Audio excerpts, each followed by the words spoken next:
Nunca imaginei que meus próprios filhos pudessem ser capazes de tal crueldade. Eles me jogaram na beira da estrada como um objeto inútil, com apenas uma mala velha. Ainda consigo ouvir suas risadas enquanto se afastavam, o som do motor acelerando e aquelas palavras que jamais esquecerei. Quero ver como ela vai sobreviver sem nós. O que eles não sabiam é que eu escondia um segredo que mudaria tudo. Uma herança de milhões que aguardava o momento certo para vir à tona. Mas antes de continuar, confira se você já está inscrito no canal e escreva nos comentários. De onde você está assistindo este vídeo? Adoramos saber até onde nossas histórias estão chegando. Foi numa terça-feira de outono que minha vida virou de cabeça para baixo. O céu estava cinzento, ameaçando chuva, refletindo o que eu sentia por dentro. Meus filhos, Ricardo e Marcela, haviam me convencido a vender minha pequena casa no interior para ir morar com eles na capital. Mamãe, você já está velha demais para viver sozinha, dizia Ricardo com uma falsa preocupação que eu, ingenuamente, acreditava ser genuína. Vamos cuidar de você, completava Marcela com um sorriso. Quando fechei a porta da minha casa pela última vez, senti um aperto no peito. Aquelas paredes guardavam as memórias de 40 anos com meu falecido marido, Antônio. Cada canto daquele lugar contava nossa história. Mas meus filhos insistiam que eu precisava de supervisão constante aos 73 anos, embora eu ainda tivesse plena capacidade de cuidar de mim mesma. Entreguei as chaves ao novo proprietário com lágrimas nos olhos e entrei no carro de Ricardo. Marcela seguia logo atrás em seu próprio veículo. Levava comigo apenas 2 malas, uma com roupas e a outra menor, com meus objetos mais preciosos, incluindo um antigo álbum de fotografias e uma caixinha de madeira entalhada que Antônio havia me dado em nosso primeiro aniversário de casamento. Depois de quase 2 horas de viagem, Ricardo desviou da rota principal para uma estrada secundária, alegando conhecer um atalho. O caminho ficava cada vez mais deserto, apenas campos vazios dos 2 lados e poucas árvores retorcidas pelo vento constante daquela região. Foi então que ele parou bruscamente no acostamento. Preciso verificar algo no motor, disse ele, desligando o carro. Ele pediu para eu o acompanhasse, para que eu esticasse meus joelhos, pois já estava muito tempo sentada. Eu concordei. E Marcela, que havia estacionado atrás de nós, também saiu de seu veículo. Mal pisei fora do carro, Ricardo correu de volta para o banco do motorista, fechando a porta com força. Marcela já havia retirado minhas malas do porta-malas e as jogado no chão. O que está acontecendo? Perguntei confusa, sentindo o pânico crescer dentro de mim. Foi Marcela quem respondeu, com uma frieza que jamais esquecerei. Acontece que estamos cansados de você. Você e suas reclamações, suas doenças, seus remédios caros. Achávamos que você tinha algum dinheiro guardado, completou Ricardo. Mas você vendeu a casa por uma mixaria e ainda por cima quer que a gente cuide de você para sempre? Quero ver como ela vai sobreviver sem nós, disse Marcela, rindo para o irmão enquanto entrava em seu carro. Fiquei paralisada, incapaz de processar o que estava acontecendo. Vi meus 2 filhos, aqueles que eu havia criado com tanto amor, dando partida nos carros e se afastando, deixando-me sozinha naquele lugar deserto, com apenas minhas 2 malas e a roupa do corpo. Vocês não podem fazer isso. Voltem! Gritei, correndo alguns passos na direção dos carros que já sumiam na curva da estrada. Meu coração batia tão forte que pensei que fosse explodir, e minhas pernas tremiam tanto que logo tive que me sentar na beira da estrada. As primeiras gotas de chuva começaram a cair. Olhei ao redor. Não havia casas à vista, apenas campos e a estrada praticamente deserta. Arrastei minhas malas para debaixo de uma árvore solitária, tentando me proteger da chuva que agora caía com mais intensidade. Não conseguia parar de tremer, mas não era só pelo frio. Era a realidade cruel do abandono que me sacudia por dentro. Meus próprios filhos, sangue do meu sangue, haviam me deixado para morrer. A chuva aumentava, e eu me encolhi contra o tronco da árvore, abraçando minhas malas como se fossem um escudo contra aquela situação absurda. Uma parte de mim ainda acreditava que eles voltariam, que era apenas uma lição cruel para me assustar, para me fazer valorizar o que eles supostamente fariam por mim. As horas passavam, e a esperança ia morrendo junto com o dia. 1, 2, 3 horas sentada ali, olhando fixamente para uma estrada, esperando ver os faróis dos carros retornando. Mas nada acontecia. A chuva diminuiu para uma garoa fina e constante, que encharcava minha roupa e meu espírito. Foi então que ouvi o ronco de um motor aproximando-se. Meu coração saltou. Eles haviam voltado. Levantei-me com dificuldade, minhas articulações doloridas pelo tempo sentada no chão úmido, e acenei desesperadamente. Mas não eram meus filhos. Era uma caminhonete antiga que diminuiu a velocidade ao me ver. O motorista, um homem de meia idade com cabelos grisalhos e rosto marcado pelo sol, abaixou o vidro. Senhora, está tudo bem? Precisa de ajuda? As lágrimas que eu havia segurado durante aquelas horas finalmente transbordaram. Em meio a soluços, contei a ele o que tinha acontecido. O homem, que se apresentou como Paulo, ficou visivelmente chocado.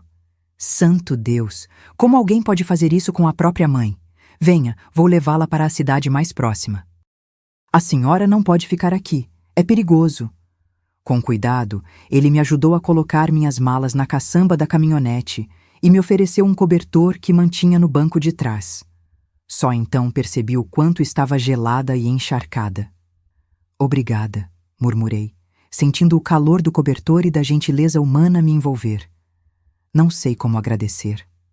Não precisa agradecer, respondeu Paulo enquanto dirigia. Tenho uma mãe de 80 anos que vive comigo. Não consigo imaginar fazendo algo assim com ela. Enquanto a caminhonete avançava pela estrada, olhei para minhas mãos enrugadas e trêmulas. Nunca me senti tão traída, tão devastada. Mas havia algo que meus filhos não sabiam, algo que guardei em segredo todos esses anos. Abri a pequena mala e toquei discretamente a caixa de madeira entalhada. Ali dentro estava não apenas a lembrança do meu marido Antônio, mas também o documento que mudaria tudo. O que meus filhos não sabiam, o que ninguém sabia, é que Antônio, antes de morrer, havia feito um investimento que cresceu silenciosamente ao longo dos anos. Uma fortuna que agora valia milhões, guardada em uma conta no exterior, da qual apenas eu tinha conhecimento. Eu havia planejado dividir tudo com Ricardo e Marcela quando sentisse que era o momento certo. Mas agora, olhando para a estrada escura à minha frente, percebi que o destino tinha outros planos para mim e para aquela fortuna. Minha vida estava prestes a tomar um rumo completamente diferente. Paulo me levou até um pequeno hotel na cidade de Serranópolis, a cerca de 30 quilômetros de onde fui abandonada. Era um lugar modesto, mas limpo e aconchegante. A proprietária, Dona Lourdes, uma senhora de cabelos brancos e sorriso gentil, ficou horrorizada ao ouvir minha história. "Isso é desumano!" exclamou ela indignada. "A senhora vai ficar aqui esta noite, sem se preocupar com nada. Amanhã pensamos no que fazer." Paulo se despediu, deixando seu telefone caso eu precisasse de algo. Fiquei emocionada com a bondade daqueles estranhos que fizeram mais por mim em algumas horas do que meus próprios filhos nos últimos anos. No quarto simples do hotel, finalmente sozinha, abri a caixa de madeira entalhada. Dentro, além das cartas de amor que Antônio me escrevera ao longo de nossos 45 anos juntos, estava um envelope selado com o nome de um banco suíço e os documentos que comprovavam a existência da conta e dos investimentos. Antônio sempre foi um homem prudente. Quando descobriu o câncer que acabaria tirando sua vida, tomou providências para garantir meu futuro. "Helena", ele me disse no hospital, segurando minhas mãos. "Guardei algo para você. Está tudo documentado na nossa caixa especial. Não conte a ninguém, nem mesmo às crianças, até ter certeza de que precisará. As pessoas mudam quando o dinheiro entra na equação." Eu nunca havia entendido completamente o que ele quis dizer, até aquele momento. Na manhã seguinte, acordei com o corpo dolorido e a mente ainda processando os eventos do dia anterior. Por um momento, ao abrir os olhos, pensei que estivesse em casa e que tudo não passava de um pesadelo terrível. Mas o quarto desconhecido do hotel rapidamente me trouxe de volta à cruel realidade. Levantei-me devagar, sentindo cada articulação protestar. Mais do que as dores físicas, carregava o peso da traição que comprimia meu peito como uma pedra. Fui até a janela e abri as cortinas. Serranópolis era uma cidade pequena, mas parecia acolhedora, com suas casas coloridas e o movimento tranquilo de seus habitantes iniciando o dia. Após um banho demorado que ajudou a relaxar meus músculos tensos, desci para tomar café. Dona Lourdes já estava a postos, servindo uma mesa farta com pães caseiros, bolo de fubá, frutas e café fresco. "Bom dia, Dona Helena. Dormiu bem? Parece melhor hoje", disse ela com um sorriso caloroso. "O máximo que poderia, considerando as circunstâncias", respondi, tentando retribuir o sorriso. "Obrigada pela hospitalidade." Enquanto comia, contei mais detalhes sobre minha vida para Dona Lourdes, omitindo apenas a parte da herança. Falei de Antônio, de como criamos nossos filhos, de como sempre tentei ser uma boa mãe. "Como eles puderam fazer isso comigo, Dona Lourdes? O que eu fiz de errado na criação deles?" "A senhora não fez nada errado", ela respondeu, colocando sua mão enrugada sobre a minha.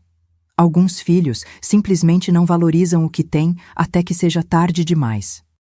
A ganância e o egoísmo são males do nosso tempo." Depois do café, Dona Lourdes me apresentou ao sobrinho dela, Gabriel, um jovem advogado que tinha um pequeno escritório na cidade. Relutante a princípio, acabei concordando em conversar com ele. Precisava de orientação legal para acessar minha herança e, mais importante, precisava de alguém confiável para me ajudar. No modesto escritório de Gabriel, contei quase toda a minha história. Quando cheguei na parte da herança, hesitei. Poderia confiar naquele jovem que mal conhecia? Mas havia algo em seus olhos sinceros que me fez continuar. "Dona Helena, o que vou lhe contar agora precisa ficar entre nós", disse, baixando a voz.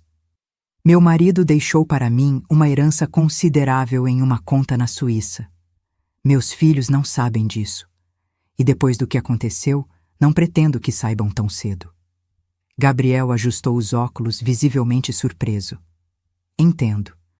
A senhora tem os documentos necessários para acessar essa conta?" Mostrei a ele os papéis que guardava na caixa de madeira. Ele os examinou com atenção, fazendo anotações ocasionais. "Dona Helena, esses documentos parecem estar em ordem, mas precisaremos verificar com o banco e tomar algumas providências. Também sugiro registrarmos um boletim de ocorrência pelo abandono que a senhora sofreu. Isso é crime, sabia?" Balancei a cabeça, sentindo uma mistura de tristeza e raiva. "Não quero processá-los, pelo menos não agora.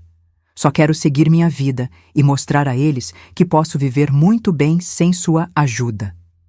Gabriel respeitou minha decisão, mas insistiu no boletim de ocorrência como medida de precaução. Concordei, e naquela mesma tarde fomos à pequena delegacia de Serranópolis. O delegado, um homem de meia-idade chamado Carlos, ouviu minha história com uma indignação crescente. "Isso é abandono de incapaz, Dona Helena. É crime grave. Vamos registrar o boletim e podemos dar início a um processo criminal contra seus filhos." Mais uma vez, expliquei que não queria processar Ricardo e Marcela. Não ainda. O delegado respeitou minha vontade, mas deixou claro que o boletim ficaria registrado caso eu mudasse de ideia. De volta ao hotel, comecei a pensar seriamente no futuro. Não poderia ficar ali para sempre, dependendo da bondade de Dona Lourdes. Com a ajuda de Gabriel, entrei em contato com o Banco Suíço. O processo seria um pouco burocrático, mas em algumas semanas eu teria acesso ao dinheiro. Enquanto isso, decidi explorar Serranópolis. Era uma cidade tranquila, com um clima agradável e pessoas acolhedoras. Caminhando pelas ruas de paralelepípedos, passei por uma pequena casa com uma placa de "Vende-se" no jardim. Parei para admirá-la. Era de um amarelo suave, com janelas brancas e um jardim florido, embora um pouco descuidado. Algo naquela casa falou diretamente ao meu coração. No dia seguinte, pedi a Gabriel que investigasse a casa. Descobrimos que pertencia a uma família que havia se mudado para o exterior e estava à venda há algum tempo. O preço era razoável e eu poderia pagar com uma pequena parte da minha herança, assim que tivesse acesso a ela. A senhora está pensando em ficar em Serranópolis? Perguntou Gabriel surpreso. Por que não? Não tenho para onde voltar, e as pessoas aqui têm sido mais família para mim do que meus próprios filhos. Além disso, esta cidade me lembra um pouco o lugar onde cresci. Gabriel sorriu. Seria uma honra tê-la como moradora permanente, Dona Helena. 3 semanas depois, recebi a notícia que tanto esperava. O dinheiro estava disponível. A soma era ainda maior do que eu imaginava. Antônio havia feito investimentos inteligentes que multiplicaram o valor original. Era suficiente para comprar não apenas a Casa Amarela, mas para viver confortavelmente pelo resto da vida e ainda deixar uma quantia significativa para qualquer causa que eu escolhesse. No dia em que assinei os papéis da compra da casa, senti uma estranha mistura de emoções. Havia tristeza pelo abandono, mas também uma inesperada sensação de liberdade e possibilidade. Aos 73 anos, eu estava começando uma nova vida, em um lugar novo, com pessoas que me acolheram sem pedir nada em troca. A casa precisava de reparos e contratei trabalhadores locais para ajudar. Paulo, o caminhoneiro que me resgatara na estrada, tinha um irmão que era carpinteiro e ele refez todos os armários e consertou o telhado. O sobrinho de Dona Lourdes, além de me ajudar com as questões legais, conhecia um bom pintor que renovou todas as paredes. Em poucos meses, a Casa Amarela se transformou em um verdadeiro lar. Plantei um jardim com todas as flores que sempre sonhei ter. Instalei uma pequena horta nos fundos e decorei cada cômodo com cuidado e carinho. Nas paredes, coloquei algumas fotografias antigas. Eu e Antônio jovens, nosso casamento, momentos felizes em família. As fotos de Ricardo e Marcela adultos ficaram guardadas em uma gaveta. Eu ainda não estava pronta para vê-los todos os dias. Comecei a fazer parte da comunidade. Descobri que havia um centro para idosos na cidade, onde eles ofereciam aulas de artesanato, yoga adaptada e outras atividades. Matriculei-me em todas. Também me ofereci como voluntária na biblioteca local, lendo histórias para crianças 2 vezes por semana. Minha vida ganhou um ritmo agradável e significativo. Fiz amigos, principalmente entre os frequentadores do centro de idosos e os pais das crianças para quem eu lia histórias. Todos conheciam minha história. Em uma cidade pequena como Serranópolis, notícias viajam rápido e me tratavam com um respeito e carinho que me aqueciam o coração. 6 meses depois do abandono, recebi uma ligação inesperada. Era Gabriel. Dona Helena, seus filhos estão procurando por você. Entraram em contato com a delegacia de Serranópolis. Meu coração disparou. Uma parte de mim ainda esperava por este momento. Ainda queria acreditar que eles se arrependeram, que sentiram minha falta, que me amavam apesar de tudo. O que eles querem? Perguntei, tentando manter a voz firme. Pelo que entendi, eles descobriram sobre a herança do seu marido. Não sei como, mas sabem que a senhora tem acesso a uma quantidade significativa de dinheiro agora. A decepção foi como um soco no estômago. Não era amor que os movia, mas sim a ganância, o mesmo sentimento que os levou a me abandonar naquela estrada deserta. O que devo fazer, Gabriel? Depende da senhora, Dona Helena. Podemos ignorá-los completamente. Ou podemos marcar um encontro, mas em nossos termos, com testemunhas presentes. Respirei fundo, sentindo uma determinação nova crescer dentro de mim. Eles quiseram se livrar de mim quando acharam que eu não tinha nada a oferecer. Agora queriam meu dinheiro. Bem, eu decidiria como e se isso aconteceria. Marque o encontro, Gabriel. Quero olhar nos olhos deles e ouvir o que têm a dizer. O café no centro de Serranópolis estava mais movimentado que o normal naquela manhã de sábado. Escolhi propositalmente um local público para o encontro com meus filhos. Sentei-me em uma mesa perto da janela, de onde podia observar a praça principal e as pessoas que passavam. Vestia um conjunto azul marinho que havia comprado especialmente para a ocasião. Queria parecer digna, composta. Meu cabelo, antes sempre preso em um coque simples, agora estava cortado e arrumado em um estilo mais moderno, sugestão da cabeleireira da cidade que havia se tornado minha amiga. Gabriel chegou pontualmente 15 minutos antes do horário marcado, como havíamos combinado.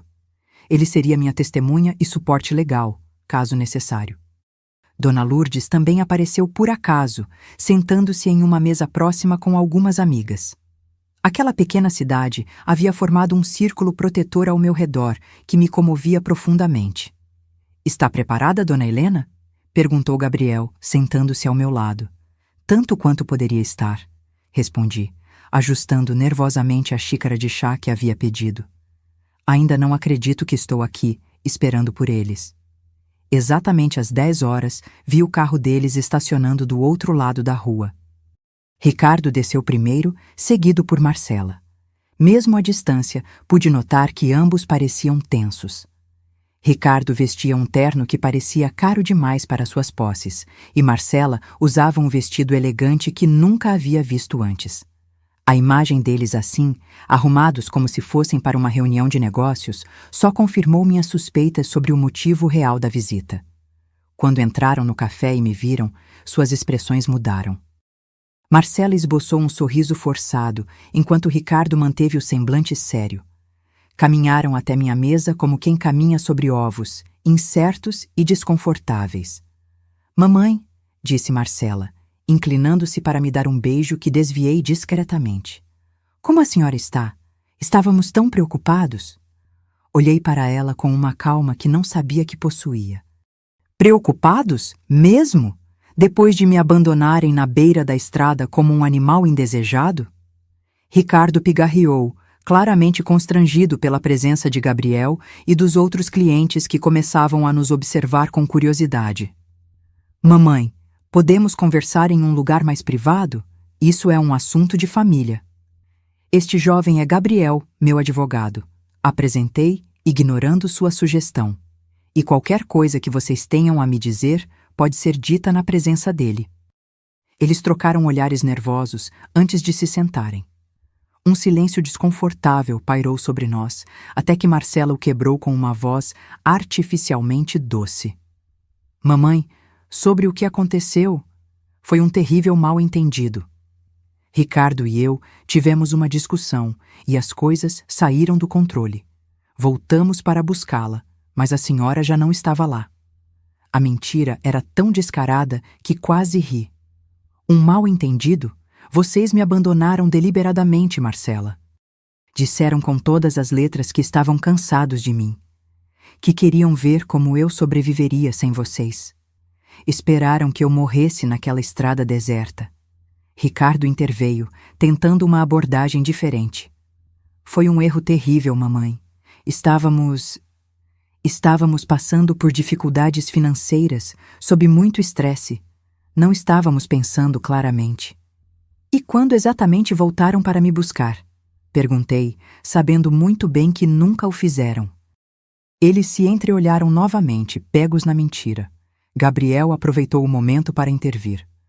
"Dona Helena ficou mais de 3 horas naquela estrada, sob chuva, até ser resgatada por um motorista de passagem", disse ele em tom profissional. "Há um boletim de ocorrência registrado por abandono de incapaz.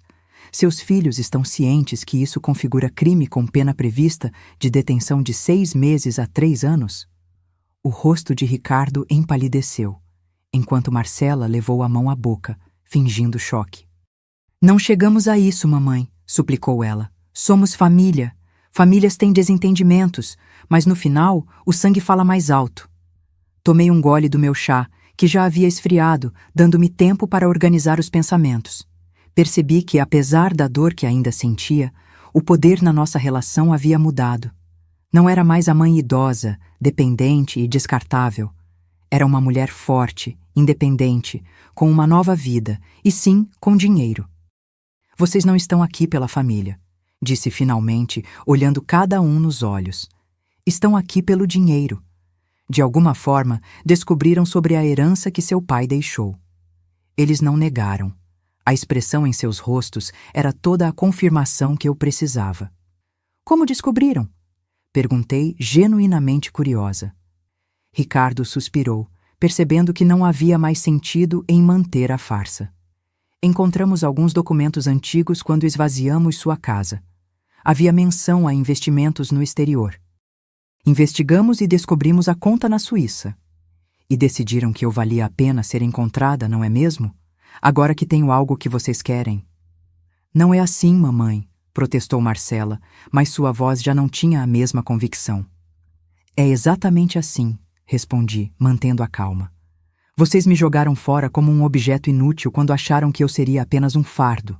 Agora que sabem que tenho dinheiro, subitamente sou a mãe amada que vocês procuraram desesperadamente. Gabriel interveio novamente.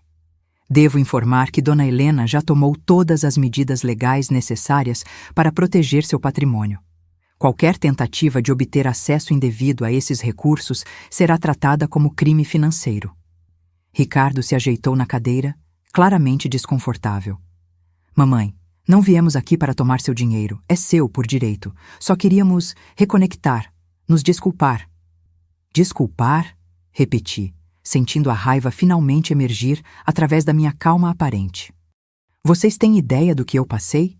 Do medo que senti naquela estrada, sozinha, sob a chuva? Da humilhação de ser resgatada por estranhos? Da dor de perceber que meus próprios filhos, que eu criei com tanto amor, me consideravam descartável? Lágrimas começaram a escorrer pelo meu rosto, mas não eram mais lágrimas de desespero ou tristeza. Eram lágrimas de indignação, de uma raiva justa e necessária. Vocês destruíram algo precioso naquele dia. A confiança que eu tinha em vocês, o amor incondicional que uma mãe sente pelos filhos, tudo isso se quebrou e não sei se algum dia poderá ser reparado. Marcela começou a chorar também, mas não consegui sentir compaixão por suas lágrimas. Eram lágrimas de quem foi pega, não de quem estava genuinamente arrependida. O que podemos fazer, mamãe? Perguntou Ricardo, parecendo derrotado. Como podemos consertar isso? Não sei se podem, respondi honestamente. Algumas traições são grandes demais para serem simplesmente perdoadas e esquecidas. Levantei-me, sinalizando que a conversa havia terminado. Construí uma nova vida aqui. Tenho amigos, propósito, respeito. Não preciso mais de vocês para sobreviver ou ser feliz. A senhora vai nos deserdar? Perguntou Marcela, revelando finalmente sua verdadeira preocupação. Olhei para ela, quase com pena. Ainda não decidi o que farei com o dinheiro. Mas saibam que qualquer decisão será minha, e somente minha. Gabriel se levantou ao meu lado, pronto para me acompanhar para fora. Ricardo fez um último apelo. Podemos pelo menos visitar a senhora de vez em quando? Tentar reconstruir algum tipo de relacionamento? Parei e considerei a pergunta. Apesar de tudo, eram meus filhos. Parte de mim, parte de Antônio. Podem tentar, respondi finalmente. Mas será nos meus termos. E saibam que nunca mais serei a mãe ingênua que vocês conheciam. Aquela mulher ficou para trás, naquela estrada deserta. Saí do café de cabeça erguida, sentindo os olhares dos outros clientes. Alguns de admiração, outros de pena, mas todos de respeito. Dona Lourdes sorriu para mim quando passei por sua mesa, e aquele pequeno gesto de solidariedade me deu forças para continuar caminhando. Do lado de fora, respirei fundo o ar fresco da manhã. A praça estava viva, com crianças brincando, idosos conversando nos bancos, a rotina pacífica de uma pequena cidade que havia se tornado meu refúgio. A senhora foi incrível lá dentro, disse Gabriel quando estávamos longe o suficiente do café. Fui? Perguntei, sentindo-me subitamente exausta. Não sei o que sinto, Gabriel. Uma parte de mim ainda os ama, ainda quer acreditar que eles podem mudar. É o coração de mãe, que nunca desiste completamente. É natural, Dona Helena. Mas a senhora fez o que precisava fazer. Estabeleceu limites claros. O resto, só o tempo dirá. Assenti, pensativa. O confronto havia acabado, mas sabia que suas repercussões continuariam por muito tempo. Ainda havia decisões importantes a serem tomadas, especialmente sobre o que fazer com a herança.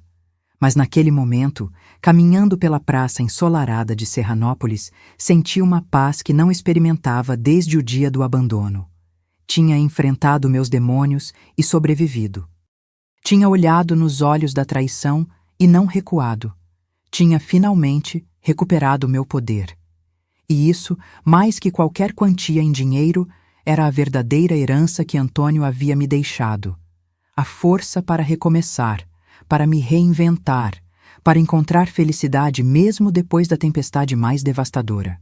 2 semanas após o encontro com meus filhos, eu ainda processava as emoções contraditórias que a conversa havia despertado. Uma tarde, enquanto regava as flores no meu jardim, percebi que precisava de algo mais em minha vida, um propósito maior que simplesmente sobreviver e reconstruir minha rotina. Foi nesse momento que vi Marta, uma das minhas vizinhas, passando com 3 crianças. Ela trabalhava na única escola municipal da cidade e frequentemente levava pequenos grupos de alunos para atividades extra-classe. As crianças olharam curiosamente para o meu jardim florido. "Que flores bonitas, dona!" exclamou um menino de aproximadamente 7 anos, com um uniforme um pouco grande demais para seu corpo franzino. "Obrigada, querido", respondi sorrindo. "Vocês gostariam de conhecer o jardim mais de perto?" Os olhos das crianças brilharam e Marta acenou afirmativamente. Levei-os por um pequeno tour, explicando os nomes das flores, como cuidar delas, a importância das abelhas e borboletas. As crianças ouviam fascinadas, fazendo perguntas que revelavam uma curiosidade natural, mas também uma falta de contato com a natureza. Muitos deles nunca viram um jardim como o seu, dona Helena, explicou Marta quando as crianças estavam distraídas, observando uma borboleta pousada em uma margarida. A maioria vem de famílias humildes que vivem em casas sem quintais ou de abrigos temporários na periferia da cidade. Algo dentro de mim se acendeu naquele instante. Uma ideia que começou pequena, como uma semente, mas que rapidamente floresceu em um projeto completo. "Marta, a escola tem uma horta ou um jardim onde as crianças possam aprender sobre plantas?" "Infelizmente não", ela suspirou. "Temos um terreno nos fundos da escola que não é utilizado, mas nunca houve verba ou alguém com conhecimento para desenvolvê-lo." Naquela noite, não consegui dormir. A ideia continuava se expandindo na minha mente. Na manhã seguinte, liguei para Gabriel e expliquei meu plano. Queria doar parte do meu dinheiro para criar um jardim educativo na Escola Municipal de Serranópolis. Não seria apenas um jardim ornamental, mas um espaço onde as crianças pudessem aprender sobre botânica, ecologia, sustentabilidade e até mesmo nutrição, com uma horta comunitária. "É um projeto maravilhoso, dona Helena", disse Gabriel entusiasmado. "Vou verificar os trâmites legais para estabelecer a doação e as autorizações necessárias." 1 semana depois, fui convidada a me reunir com a diretora da escola, Sandra, uma mulher enérgica de meia-idade que administrava a instituição há mais de 15 anos com recursos sempre limitados. Quando expliquei meu projeto e mencionei a quantia que estava disposta a investir, ela não conseguiu conter as lágrimas. "A senhora não faz ideia do impacto que isso terá na vida dessas crianças", disse ela, segurando minhas mãos. "Muitos deles nunca tiveram a oportunidade de plantar uma semente e vê-la crescer." O projeto Jardim de Saberes, como foi batizado, começou a tomar forma rapidamente. Contratei um arquiteto paisagista de uma cidade vizinha para desenhar o espaço, incorporando áreas de plantio, um pequeno anfiteatro verde para aulas ao ar livre, uma estufa modesta e um sistema de captação de água da chuva. Fiz questão de me envolver pessoalmente em cada etapa. Participava das reuniões de planejamento, ajudava a selecionar as espécies de plantas, priorizando nativas e alimentícias, e até mesmo acompanhava as obras nos finais de tarde, quando o canteiro estava mais tranquilo. Foi durante uma dessas visitas que conheci seu Joaquim, um senhor de 80 anos que havia sido agricultor a vida toda e agora vivia com a filha em Serranópolis. Ele passou pelo local, observou o trabalho por alguns minutos e, com a sabedoria característica dos antigos homens do campo, apontou: "Esse solo precisa de mais composto orgânico se vocês quiserem que as frutíferas vinguem.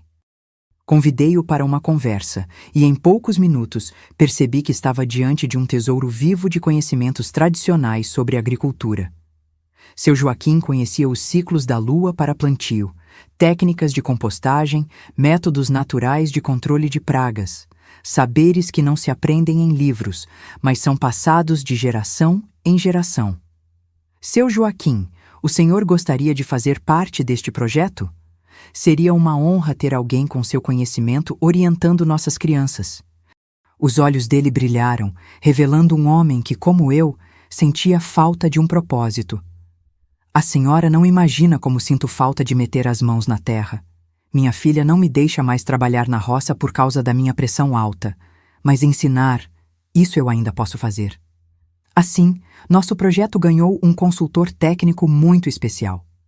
Seu Joaquim vinha 3 vezes por semana, sempre com disposição renovada. Ele me lembrava Antônio em muitos aspectos, a mesma integridade, a mesma sabedoria prática, a mesma generosidade. Conforme o Jardim de Saberes tomava forma, outras pessoas da comunidade começaram a se aproximar e oferecer ajuda. Dona Conceição, uma senhora de 75 anos que conhecia todas as ervas medicinais da região, se juntou a nós para criar um canteiro dedicado às plantas com propriedades curativas. Roberto, um jovem professor de biologia recém-chegado à escola, desenvolveu um plano de aulas que integrava o jardim ao currículo escolar. O impacto na comunidade foi muito além do que imaginei inicialmente. O que começou como um projeto educacional para crianças se transformou em um ponto de encontro intergeracional, onde idosos compartilhavam conhecimentos com jovens, onde voluntários de todas as idades trabalhavam lado a lado, onde as barreiras sociais, tão presentes em cidades maiores, simplesmente não existiam. 3 meses depois do início das obras, realizamos a inauguração oficial do Jardim de Saberes.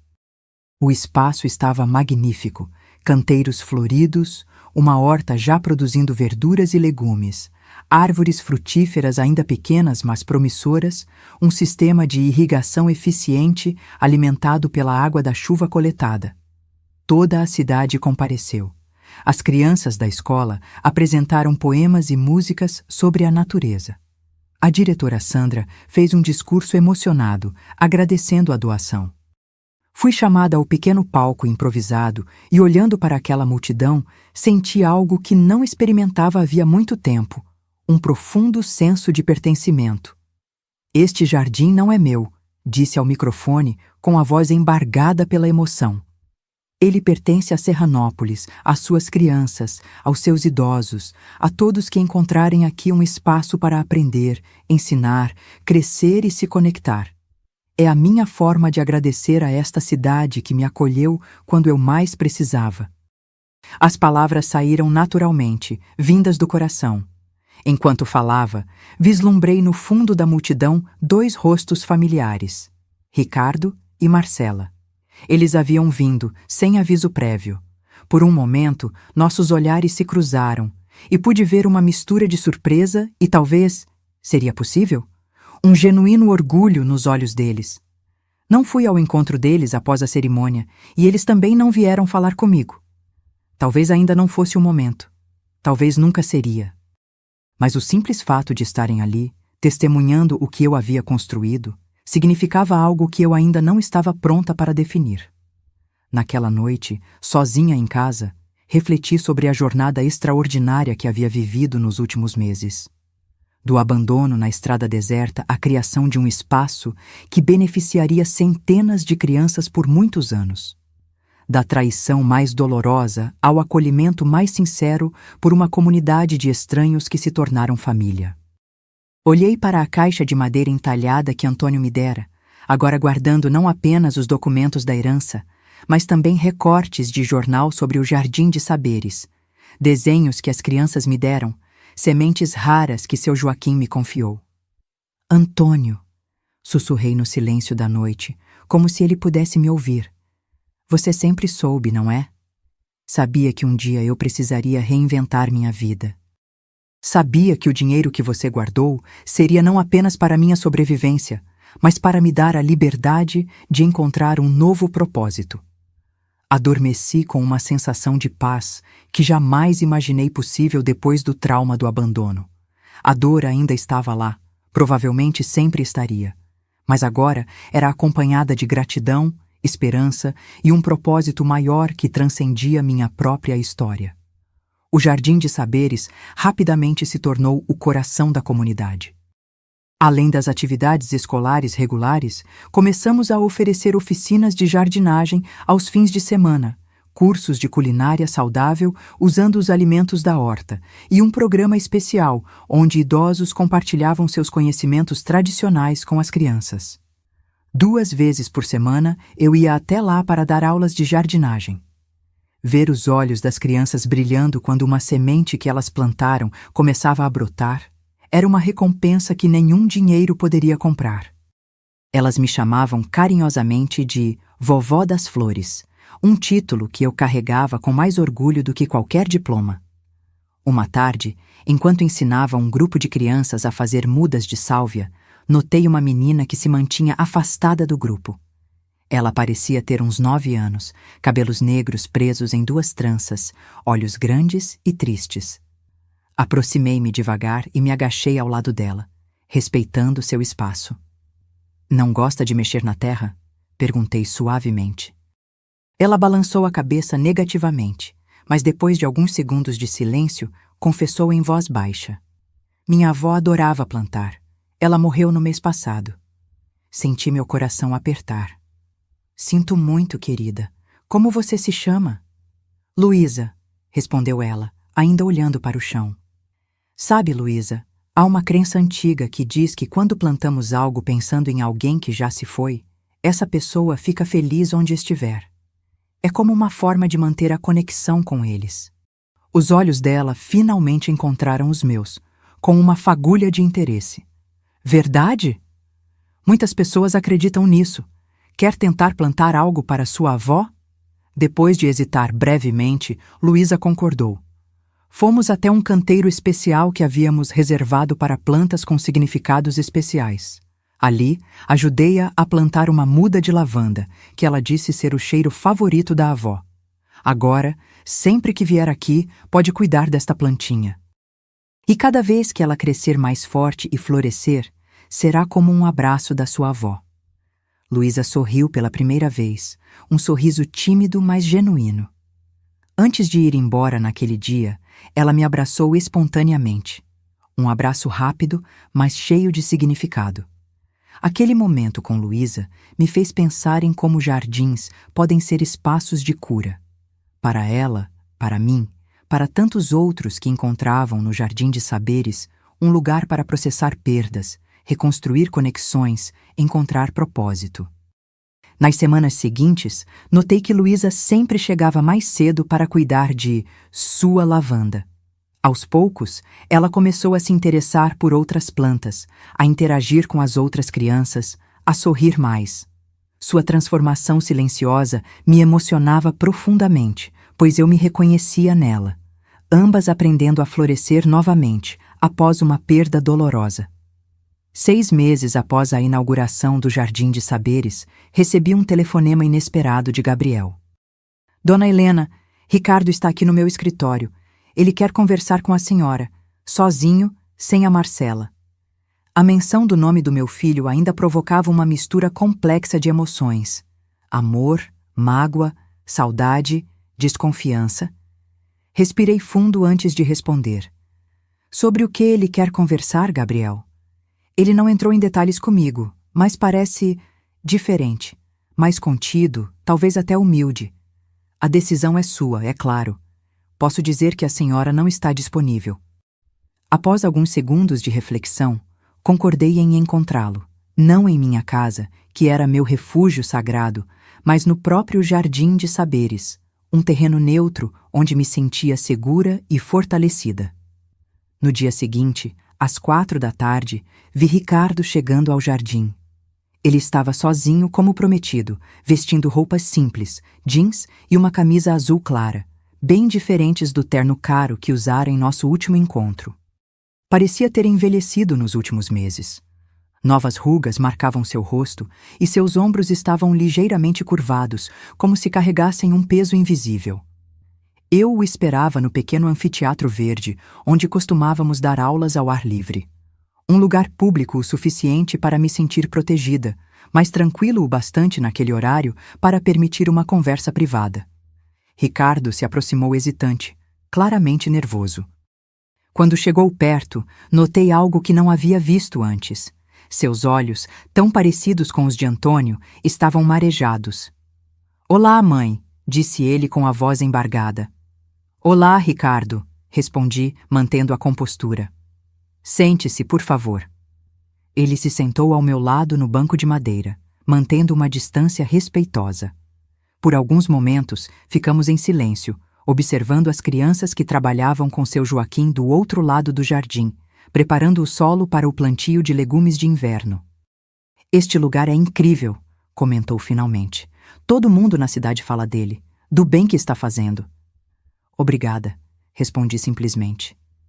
"Por que quis me ver, Ricardo?" Ele respirou fundo, como quem reúne coragem. "Mãe, eu vim pedir perdão. Não pelo dinheiro, não para tentar reaver alguma herança. Vim porque não consigo mais viver com o que fiz." Suas palavras pareciam sinceras, mas eu já havia sido enganada antes. Mantive-me em silêncio, esperando que continuasse. "Desde aquele dia na estrada não tenho paz. Acordo no meio da noite pensando na senhora, sozinha na chuva. O que fizemos, o que eu fiz, foi imperdoável." "Por que agora, Ricardo? O que mudou?" Ele passou a mão pelo rosto, enxugando uma lágrima que escapara. "Marcela e eu brigamos. Ela ainda está obcecada com a ideia de conseguir parte da herança, mas eu percebi que o dinheiro não importa. Perdi minha mãe por causa de ganância, por causa de uma estupidez sem tamanho." Fez uma pausa, reunindo pensamentos. "Há 2 semanas, vi uma senhora idosa esperando o ônibus debaixo de chuva. Por um momento, pensei que fosse a senhora. Parei o carro e ofereci carona. Não era, claro, mas aquela senhora me agradeceu de um jeito, me lembrou a senhora, e eu desabei no carro depois de deixá-la em casa. Chorei como não chorava desde criança." Seus ombros tremiam agora, enquanto tentava controlar o choro. Uma parte de mim queria abraçá-lo, consolá-lo como fazia quando ele era pequeno. Outra parte, a que ainda carregava as cicatrizes do abandono, permanecia cautelosa. "Ricardo, aprecio sua visita e suas palavras, mas entenda que não posso simplesmente apagar o que aconteceu. A confiança, uma vez quebrada dessa forma, é muito difícil de reconstruir." "Eu sei", ele assentiu, enxugando os olhos. "Não estou pedindo que esqueça ou que volte a confiar em mim imediatamente. Só queria que soubesse que estou genuinamente arrependido e que estou disposto a fazer o que for necessário para, um dia, talvez, merecer seu perdão." Olhei para ele com mais atenção, buscando sinais de manipulação ou falsidade. Mas o que vi foi apenas um homem quebrado, confrontando os próprios erros. Meu filho, apesar de tudo. "O que pretende fazer agora?" perguntei. "Estou me separando de Cristina", ele respondeu, referindo-se à esposa que eu nunca havia realmente conhecido bem. "Ela foi uma das influências para o que fizemos, sempre reclamando que eu tinha que sustentar uma velha que não servia para nada. Percebi que não quero esse tipo de pessoa na minha vida." O silêncio voltou a cair entre nós, preenchido apenas pelos sons distantes das crianças rindo e dos pássaros cantando nas árvores recém-plantadas. "E o seu trabalho?" perguntei, tentando avaliar sua situação. "Perdi o emprego no mês passado. A empresa reduziu o quadro de funcionários. Estou procurando algo novo, talvez em uma cidade menor. A vida na capital não me trouxe felicidade, só contas e estresse." Ele parecia sincero em sua autodepreciação, em seu reconhecimento de uma vida que havia tomado o rumo errado. "Mãe, não vim pedir dinheiro. Vim porque precisava dizer pessoalmente o quanto me arrependo. E também queria perguntar se existe alguma possibilidade, por menor que seja, de um dia a senhora me permitir fazer parte da sua vida novamente." Respirei fundo, sentindo o peso daquela pergunta, Uma resposta rápida seria injusta para ele e para mim. Precisava ser honesta. Ricardo, não posso responder isso agora. Preciso de tempo. Preciso ver ações, não apenas palavras. O que fizeram, o que você fez, me quebrou de um jeito que você não consegue imaginar. Eu entendo. Mas, continuei, surpreendendo a mim mesma, estou disposta a dar um primeiro passo. Os olhos dele se arregalaram com um brilho de esperança. Seu Joaquim, aquele senhor trabalhando com as crianças ali, precisa de um assistente. Alguém para ajudar com o trabalho mais pesado no jardim, preparar o solo, construir novos canteiros. É um trabalho voluntário, algumas horas por semana. Se você estiver genuinamente interessado em reconstruir algo, poderia começar ajudando a construir algo concreto, algo que beneficia outros. Não era o que ele esperava ouvir, percebi imediatamente. Trabalho braçal, voluntário, orientado por um idoso, tão distante do executivo de terno caro que ele um dia fora. Eu adoraria, respondeu, após alguns momentos de reflexão. Quando posso começar? Amanhã, se quiser. Venha às 8 da manhã. Seu Joaquim gosta de pontualidade. Ricardo assentiu, um pequeno sorriso se formando em seus lábios. Estarei aqui. Quando ele se levantou para ir embora, senti um impulso que não consegui conter. Levantei-me também e, hesitante, estendi a mão para tocar seu braço. Ricardo, não prometo que tudo voltará a ser como antes. Não sei se algum dia conseguirei confiar plenamente novamente, mas estou disposta a observar, a dar uma chance para que você demonstre, com ações, esse arrependimento. Ele segurou minha mão brevemente, com um respeito que não demonstrava há décadas. Obrigado, mãe. É mais do que mereço. Enquanto o via se afastar, um misto de emoções turbilhonava dentro de mim. Será que estava sendo ingênua novamente? Será que deveria manter as portas completamente fechadas?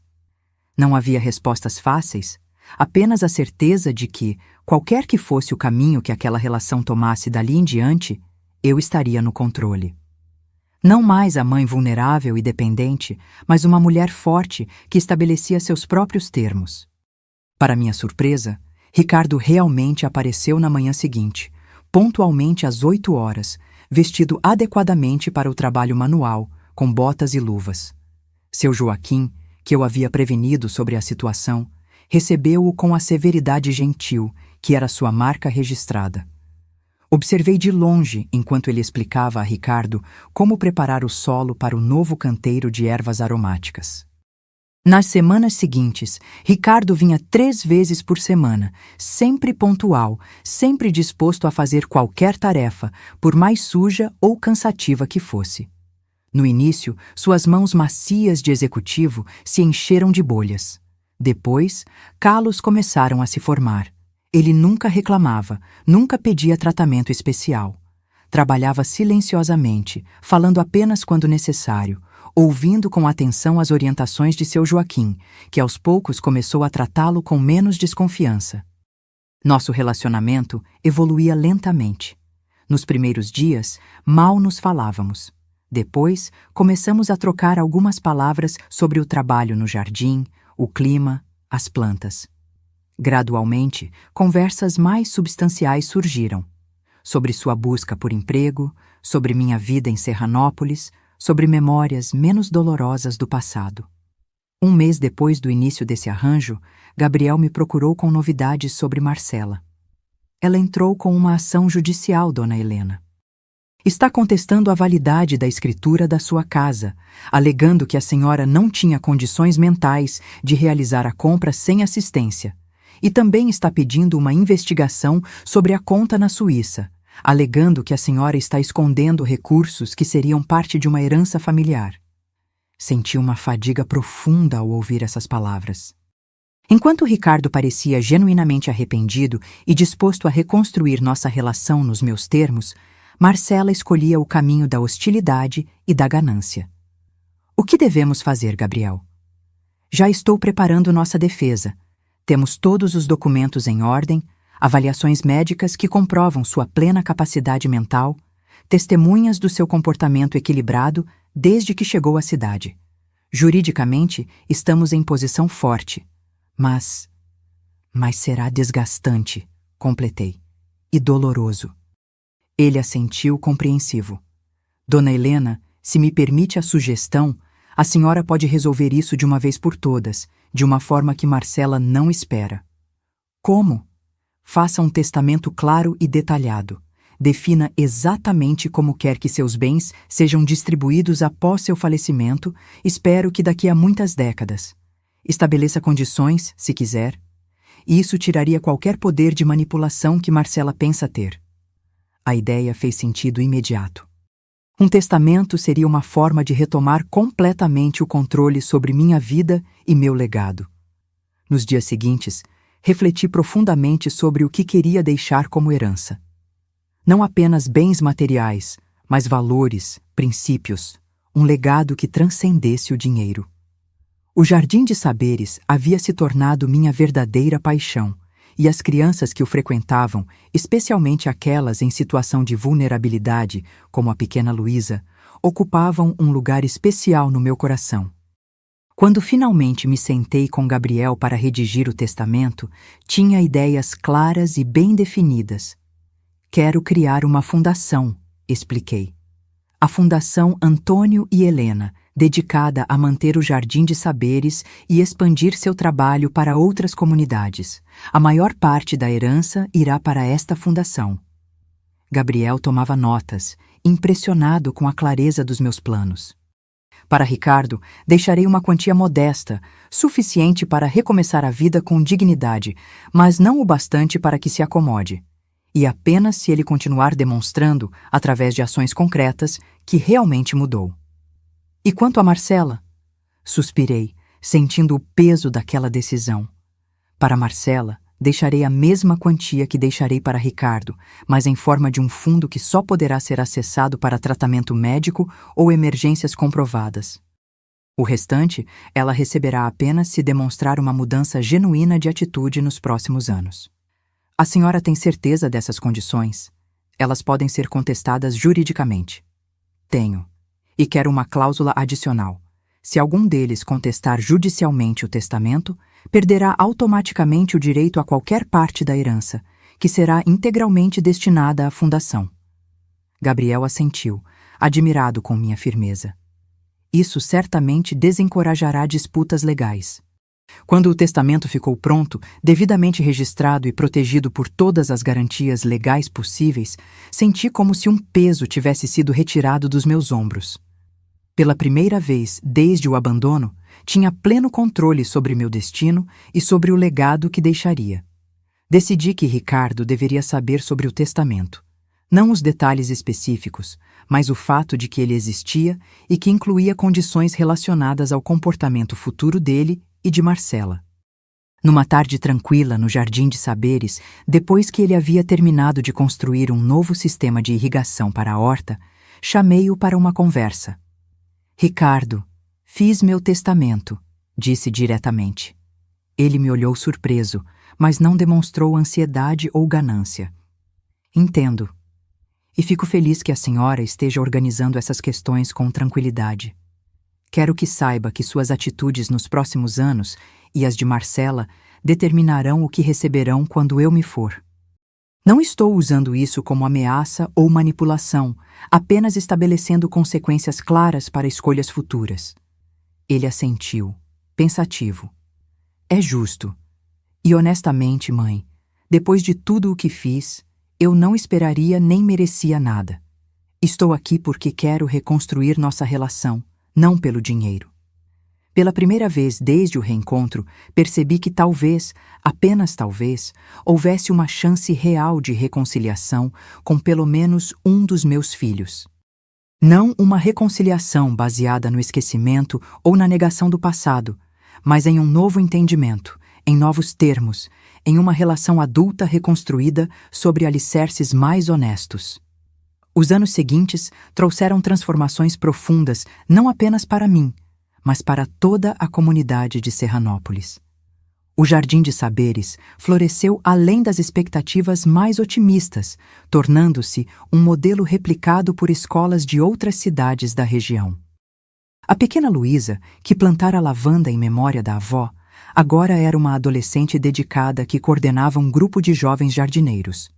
Sua lavanda havia se transformado em um arbusto majestoso que perfumava todo o canteiro de plantas medicinais. Quando completou 15 anos, pediu para comemorar seu aniversário no jardim. Um pedido que me encheu de orgulho e emoção. Seu Joaquim, que continuava ativo apesar dos 86 anos, havia se tornado uma lenda viva na cidade. Suas técnicas de agricultura tradicional, antes vistas como ultrapassadas, agora eram valorizadas por sua sustentabilidade e respeito ao meio ambiente. Um professor da Universidade Estadual vinha regularmente documentar seus conhecimentos para um livro sobre saberes populares agrícolas. Ricardo surpreendeu a todos, inclusive a mim mesma, com sua transformação. Depois de meses como voluntário no jardim, conseguiu um emprego como administrador em uma cooperativa agrícola da região. Mudou-se para Serranópolis, alugando uma casa simples perto da Praça Central. Lentamente, começou a reconstruir sua vida sem os excessos materiais de antes, mas com uma serenidade que nunca havia demonstrado. Nossa relação evoluiu para algo que eu não ousaria imaginar após o abandono. Não era a mesma relação mãe-filho de antes. Aquela havia morrido naquela estrada deserta. Era algo novo, mais maduro, baseado em respeito mútuo e limites claros. Jantávamos juntos uma vez por semana. Conversávamos sobre o jardim, sobre a vida na cidade, sobre o futuro. Raramente falávamos do passado, e quando o fazíamos, era com uma honestidade crua que, embora dolorosa, ajudava no processo de cura. Marcela seguiu um caminho diferente. Depois que sua ação judicial foi rejeitada pelo juiz, tentou outras estratégias para obter parte da herança, desde manipulação emocional até ameaças veladas. Quando nada funcionou, afastou-se completamente. Soube por Ricardo que ela havia se mudado para outra cidade, casado novamente com um homem de posses e aparentemente seguido com sua vida sem olhar para trás. Por vezes, ainda sonhava com uma reconciliação completa com minha filha. Enviava-lhe cartões de aniversário e de Natal, mantendo uma porta aberta caso ela algum dia decidisse passar por ela. Mas também havia aprendido a aceitar que algumas rupturas talvez nunca se curassem completamente, e que isso era parte da vida, não uma falha minha como mãe. Quando completei 80 anos, a cidade organizou uma festa surpresa no Jardim de Saberes. Fiquei emocionada ao ver tantas pessoas reunidas. Crianças que haviam crescido aprendendo no jardim, idosos que encontraram um propósito compartilhando seus conhecimentos, professores, funcionários da escola, vizinhos que se tornaram amigos queridos. Dona Lourdes, agora beirando os 90 anos, mas ainda dona do hotel e ativa na comunidade, fez um discurso que me fez chorar abertamente. Quando Helena chegou à nossa cidade, era uma mulher ferida, traída por aqueles que deveriam amá-la mais. Poderia ter se fechado em amargura e ressentimento. Em vez disso, transformou sua dor em um legado de amor e conhecimento que beneficiou gerações. O Jardim de Saberes não é apenas um espaço físico, é um símbolo do que podemos criar quando escolhemos amor em vez de ódio, generosidade em vez de mesquinhez, comunidade em vez de isolamento. Ricardo estava presente na festa, discreto como se tornara seu costume, mas visivelmente orgulhoso. Ele havia se tornado um homem diferente daquele executivo arrogante que me abandonara na estrada, mais calmo, mais reflexivo, mais conectado com o que realmente importava. Embora nosso relacionamento nunca tivesse voltado a ser o que era antes, havíamos construído algo novo que, de certa forma, era até mais valioso por ser baseado em escolhas conscientes e não apenas em laços de sangue. Para minha completa surpresa, entre os presentes na festa estava Marcela. Ela veio sozinha, parecendo desconfortável e fora de lugar com seu conjunto caro e suas joias ostensivas. Quando nossos olhares se cruzaram, vi algo em seus olhos que não consegui decifrar completamente. Uma mistura de arrependimento, curiosidade e talvez até uma pontada de inveja. Não corri até ela, nem fiz uma cena. Apenas acenei discretamente, reconhecendo sua presença. Mais tarde, quando a festa já estava terminando, ela se aproximou hesitante. "Feliz aniversário, mãe", disse formalmente, estendendo um pequeno pacote embrulhado em papel dourado. Não sabia o que comprar para alguém que parece ter tudo o que precisa. O comentário poderia soar irônico ou até maldoso, mas percebi que havia uma pergunta implícita ali. Como eu havia conseguido construir uma vida tão plena depois de tudo o que acontecera? "Obrigada por vir, Marcela", respondi, aceitando o presente. "E não tenho tudo o que preciso. Sempre senti falta de você." Ela desviou o olhar, visivelmente desconfortável com a honestidade direta. "Este lugar é incrível", comentou, olhando ao redor para o jardim iluminado por lanternas coloridas. "Nunca imaginei que a senhora seria capaz de criar algo assim." "Eu também não", confessei. "Mas a vida tem um jeito interessante de nos surpreender, não é mesmo?" Conversamos por alguns minutos. Nada profundo, nada transformador. Apenas palavras educadas entre duas mulheres que um dia haviam sido mãe e filha e agora eram quase estranhas. Quando ela se despediu, não houve promessas de visitas futuras ou de reconstrução de laços. Apenas um adeus civilizado que poderia significar qualquer coisa. Mais tarde, sozinha em casa, abri o presente. Era um broche de ouro em forma de flor. Caro, elegante, impessoal. Anexo, um cartão com apenas algumas palavras. "Talvez um dia possamos conversar de verdade. Marcela." Aquele "talvez" pairou em minha mente por muitos dias. Não alimentei expectativas exageradas, mas guardei aquela pequena semente de possibilidade em um canto do coração. O tempo havia me ensinado que a vida raramente segue os caminhos que planejamos, tanto para o bem quanto para o mal. A Fundação Antônio e Helena foi oficialmente estabelecida no meu 81º aniversário. Com o apoio legal de Gabriel, criei uma estrutura que garantiria a continuidade do Jardim de Saberes e permitiria a expansão do projeto para outras comunidades. Ricardo aceitou meu convite para fazer parte do conselho administrativo. Não como meu filho, mas como alguém que havia provado seu compromisso com a visão do projeto. O tempo passou mais rápido do que eu poderia imaginar. Aos 85 anos, meus passos já não eram tão firmes e precisava da ajuda de uma bengala para caminhar pelo jardim que tanto amava. Mas minha mente permanecia clara e cada dia trazia novas alegrias e descobertas. Certa manhã de primavera, recebi uma visita inesperada.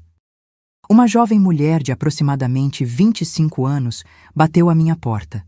Tinha os mesmos olhos de Marcela, o mesmo formato de rosto, mas havia uma gentileza em sua expressão que me lembrava Antônio. "Dona Helena, meu nome é Carolina, sou filha da Marcela, sua neta." Fiquei paralisada por alguns instantes, incapaz de processar completamente o que estava acontecendo. Marcela nunca havia mencionado uma filha e Ricardo também nunca falara de uma sobrinha. "Por favor, entre", consegui dizer finalmente, abrindo mais a porta. Carolina entrou timidamente, carregando uma pequena mala. Sentamo-nos na sala e ela começou a explicar. "Minha mãe me teve quando tinha 40 anos, de seu segundo casamento. Ela nunca falou muito sobre a família dela, apenas mencionava às vezes que tinha um irmão e uma mãe com quem havia perdido contato. Foi apenas recentemente, depois que me formei na Faculdade de Botânica, que encontrei por acaso um artigo sobre o Jardim de Saberes. Havia uma foto sua, e o texto mencionava que a fundadora era Helena, uma senhora que havia criado o projeto após ser abandonada pelos filhos." Ela fez uma pausa, claramente emocionada. Confrontei minha mãe com o artigo e ela finalmente me contou toda a história. Foi difícil de ouvir. Mas também explicou muitas coisas sobre ela, sobre como ela sempre foi distante, sempre obcecada com segurança financeira a ponto de ser cruel, às vezes. "E você decidiu me procurar", concluí, ainda tentando absorver a existência daquela neta que não sabia que tinha.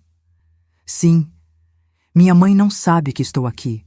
Ela não aprovaria, mas senti que precisava conhecê-la, entender essa parte da minha história que sempre foi um mistério."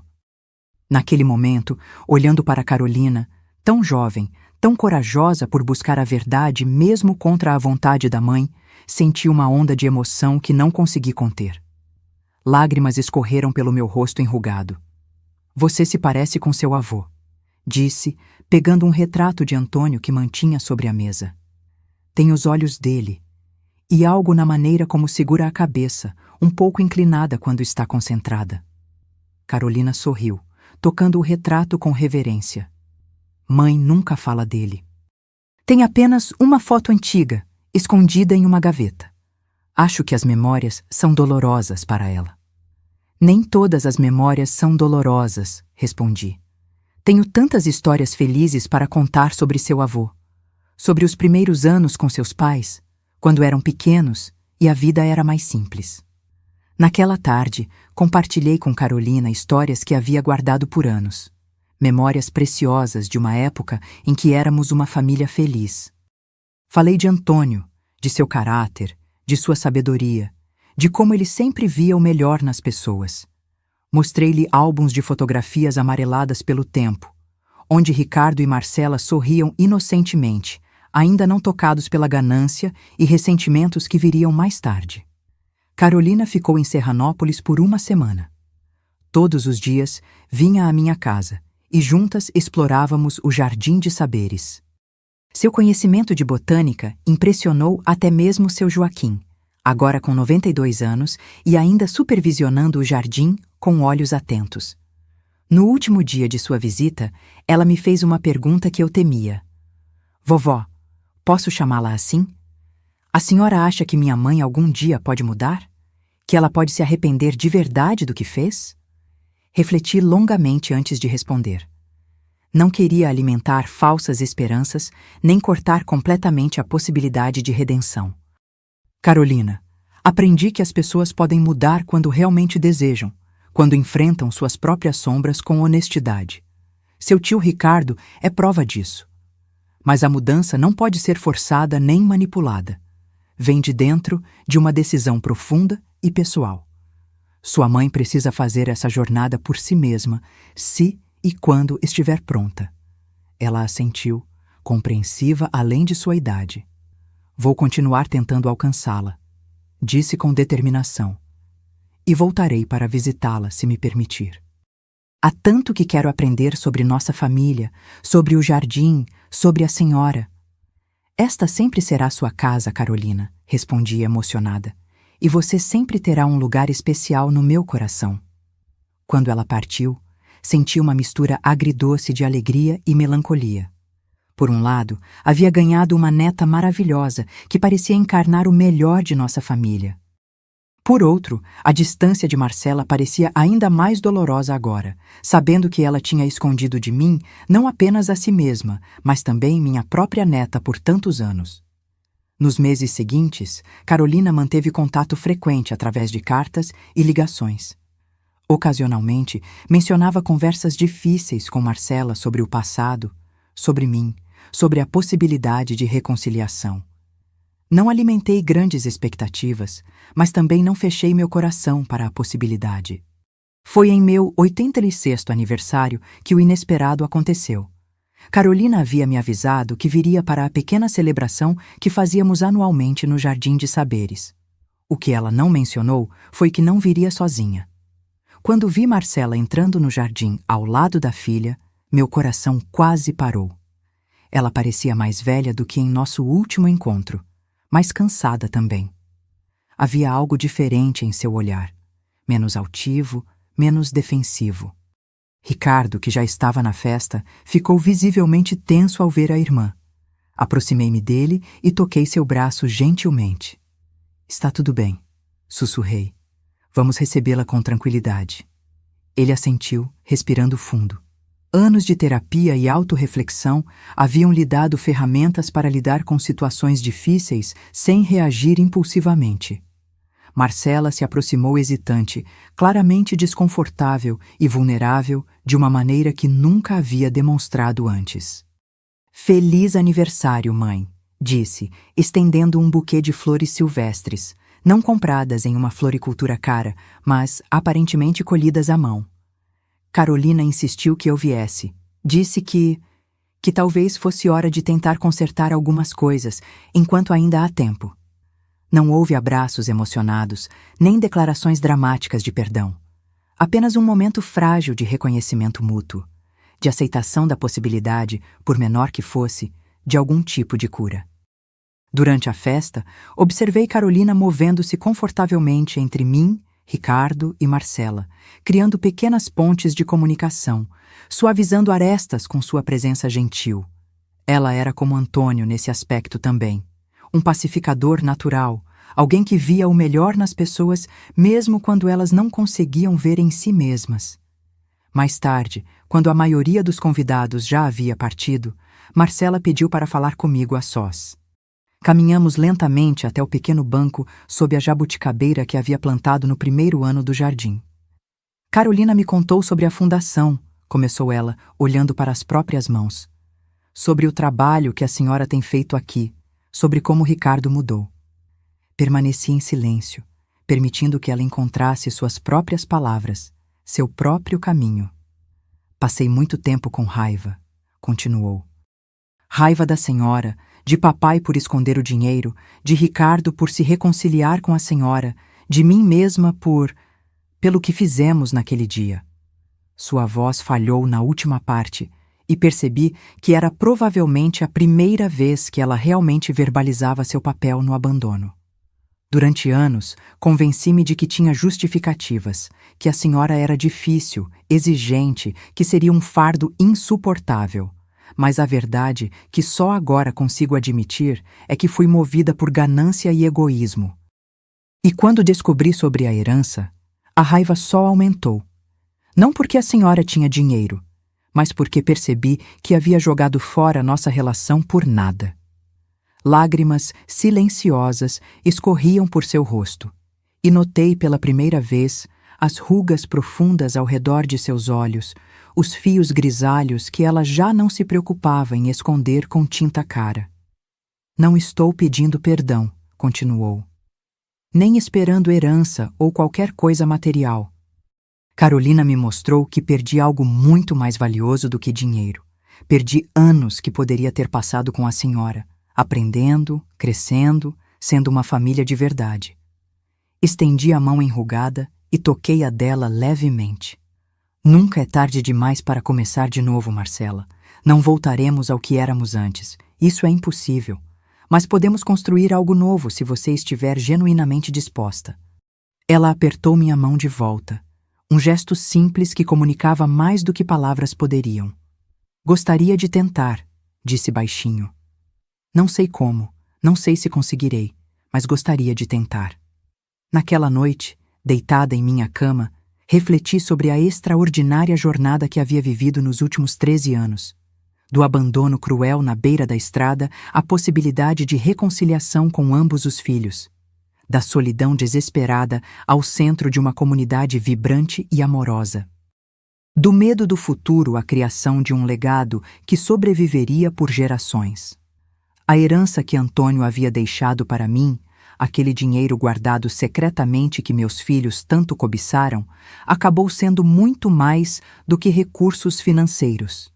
Foi a semente de uma transformação completa, não apenas da minha vida, mas de toda uma comunidade. E, de certa forma, até mesmo de Ricardo, e agora, possivelmente, de Marcela também.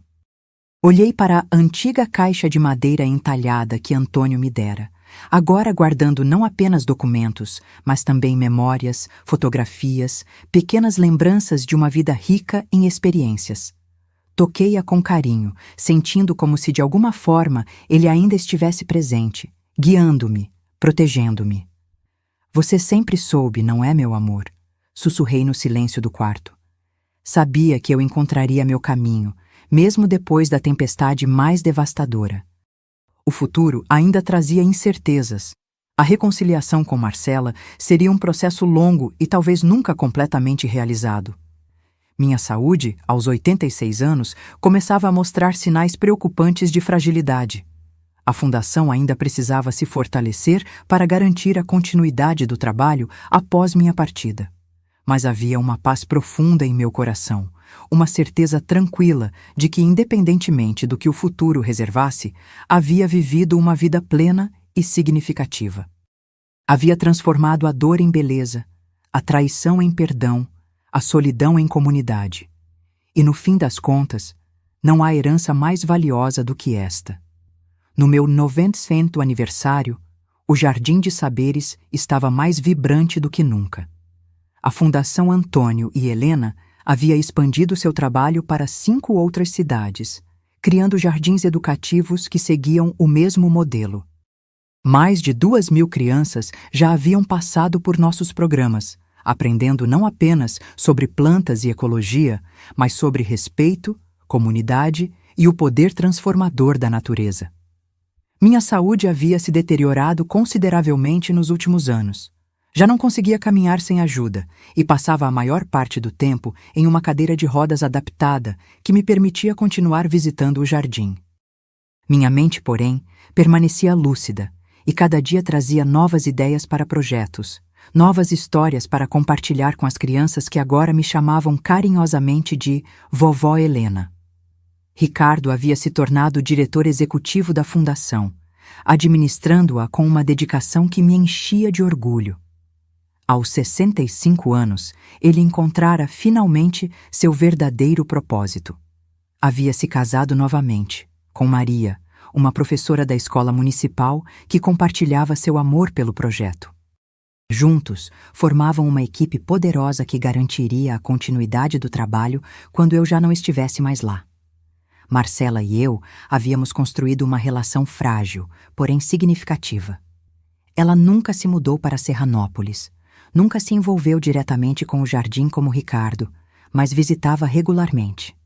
Nossos encontros, antes tensos e formais, haviam se suavizado com o tempo. Conversávamos sobre Carolina, sobre o passado, não mais com acusações ou ressentimentos, mas com uma aceitação madura do que havia acontecido e do que havíamos nos tornado desde então. Carolina, minha querida neta inesperada, havia se tornado a alegria dos meus últimos anos. Agora, com 30 anos, ela era uma botânica talentosa, que dividia seu tempo entre a pesquisa acadêmica e o trabalho voluntário nos jardins da Fundação. Seu entusiasmo e criatividade traziam uma energia renovada ao projeto, garantindo que ele continuaria evoluindo mesmo após minha partida. Na manhã do meu aniversário, acordei com o canto dos pássaros que haviam feito ninho na jabuticabeira do meu quintal.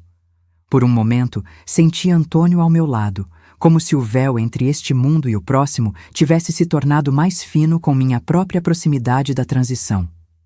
"Estou quase pronta, meu amor", sussurrei, sentindo uma paz profunda. Apenas mais um dia para celebrar tudo que construímos.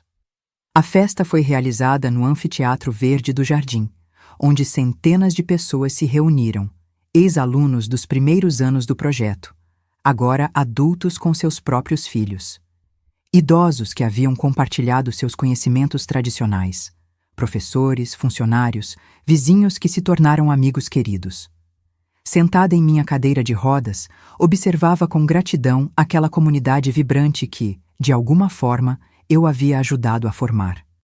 Ricardo e Marcela estavam ao meu lado, não como os filhos que me abandonaram, mas como adultos que haviam encontrado, cada um à sua maneira, um caminho de redenção. Luísa, agora uma jovem mulher de 23 anos estudando medicina, aproximou-se com um presente especial, um pequeno vaso contendo uma muda de lavanda. "Lembra quando me ajudou a plantar lavanda em memória da minha avó, Dona Helena? Agora trouxe esta muda, propagada daquela mesma planta, para que possamos plantá-la hoje, comemorando seus 90 anos e tudo o que a senhora significa para todos nós." Lágrimas escorreram pelo meu rosto enrugado enquanto aceitava aquele presente simbólico. O ciclo estava completo. A pequena menina que encontrara cura através do jardim agora oferecia o mesmo para mim. Com a ajuda de Ricardo e Carolina, plantamos a muda de lavanda em um local especial perto da entrada do jardim. Enquanto as mãos jovens e fortes faziam o trabalho que minhas mãos trêmulas já não conseguiam, Olhei ao meu redor para o espaço vibrante de vida que havia crescido a partir de sementes plantadas em tempos de dor profunda. Vovó, disse Carolina baixinho, a senhora transformou uma tragédia em um milagre. Nos ensinou que mesmo nos momentos mais escuros, podemos escolher criar beleza. Sorri, tocando seu rosto com carinho. Não fui eu, querida, foi o amor. O amor que seu avô plantou em mim, que cresceu mesmo quando tentaram arrancá-lo pela raiz. O amor que encontrei nesta comunidade, nas crianças, nos idosos que compartilharam sua sabedoria. O amor que nunca desiste, nunca falha, nunca se esgota. Naquela noite, depois que todos se foram, pedi para ficar um pouco mais no jardim. A noite estava clara, com milhares de estrelas brilhando no céu escuro. Ricardo empurrava minha cadeira de rodas pelos caminhos que conhecíamos tão bem, parando ocasionalmente para que eu pudesse tocar uma flor, sentir o perfume de uma erva, ouvir o suave murmúrio da água no sistema de irrigação. Sabe, mãe, disse ele depois de um longo silêncio, aquele dia na estrada foi o pior erro da minha vida, mas de alguma forma levou ao melhor trabalho que já fizemos juntos. A vida é assim, meu filho. Raramente segue o caminho que planejamos, tanto para o bem quanto para o mal. O importante não é o que acontece conosco, mas o que escolhemos fazer com isso. Ele se agachou ao lado da minha cadeira, segurando minha mão enrugada entre as suas. A senhora nos perdoou de verdade? Depois de tudo? Olhei para seu rosto, agora marcado por rugas de expressão que falavam de uma vida vivida com propósito. Perdoar não significa esquecer ou fingir que a dor nunca existiu, Ricardo. Significa escolher não deixar que essa dor defina o futuro. E sim, eu perdoei. Primeiro a mim mesma, por talvez não ter sido a mãe perfeita que vocês precisavam. Depois a vocês, por serem humanos capazes tanto de crueldade quanto de redenção. Ele assentiu com lágrimas nos olhos. Passaremos isso adiante, mãe. O trabalho da fundação, o jardim, as lições que a senhora nos ensinou, seu legado viverá por gerações. Este é o verdadeiro significado de herança, respondi, olhando para as estrelas. Não o dinheiro que Antônio deixou, mas os valores, as sementes de transformação que plantamos juntos. Essas nunca morrem, apenas se multiplicam. 3 meses depois, em uma manhã tranquila de primavera, parti pacificamente durante o sono. Encontraram-me com um leve sorriso no rosto, como se estivesse tendo um sonho agradável. Meu funeral foi realizado no Jardim de Saberes, como havia deixado especificado em meu testamento. Não houve roupas pretas, nem lamentos exagerados. Apenas histórias compartilhadas, música suave e centenas de sementes distribuídas para que cada pessoa presente plantasse uma em sua própria casa ou comunidade.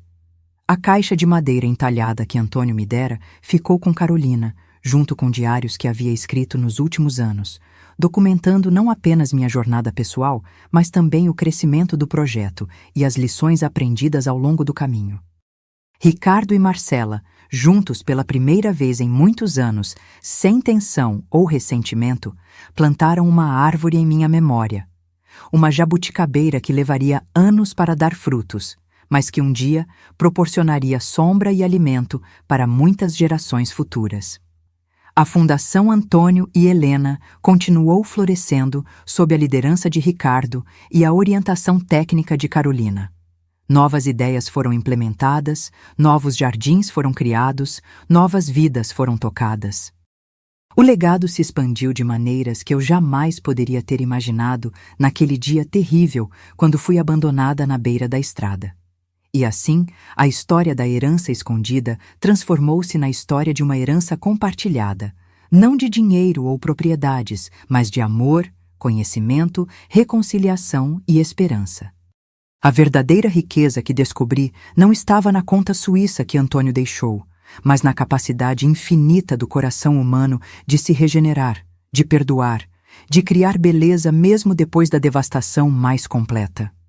Como as sementes que plantamos no jardim, essa herança continua a se multiplicar, espalhando-se muito além dos limites de uma pequena cidade no interior, tocando vidas que nunca conheci e nunca conhecerei. E talvez essa seja a maior dádiva de todas, saber que mesmo após nossa partida, as flores que plantamos continuarão a florescer, as árvores que cultivamos continuarão a dar frutos, e o amor que compartilhamos continuará a encontrar novos corações para habitar, em um ciclo eterno de renovação e esperança. Agora, se você gostou dessa história, clica em se inscrever e me diz nos comentários qual parte te deixou de queixo caído. Ah, e não esqueça de se tornar membro para ter acesso a vídeos exclusivos que não posto aqui. Te espero lá.